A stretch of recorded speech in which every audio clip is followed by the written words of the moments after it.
पुणे शहरातल्या इंद्रायणी नदीचं प्रदूषण रोखण्यासाठी 2 मलनिस्सारण प्रकल्पांना राज्यस्तरीय तांत्रिक समितीकडून मंजुरी देण्यात आली, अशी माहिती मुख्यमंत्री देवेंद्र फडणवीस यांनी दिली आहे।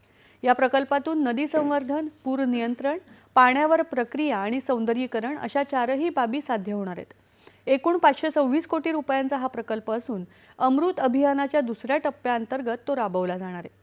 40 आणि 20 MLDचे हे 2 प्रकल्प असतील। यामध्ये पावसाचं पाणी साठवण्यासाठी जलनिस्सारण प्रणाली, प्रदूषित पाणी मलनिस्सारण प्रकल्पाकडे वळवण्यासाठी इंटरसेप्टर, पूर नियंत्रणासाठी दगडी बांधकाम करून नदीच्या तटांचं सक्षमीकरण आणि नदीपात्राचं तटबंदीकरण, तसंच नदी तटावर हरित क्षेत्राचा विकास आणि वनसंवर्धनाद्वारे सुशोभीकरण अशी कामं एकत्रितपणे करता येणार आहेत।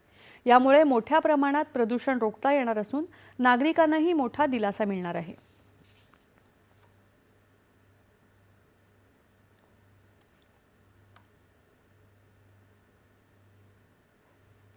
सर्वधर्म समभाव अशी राष्ट्रवादी काँग्रेसची भूमिका असून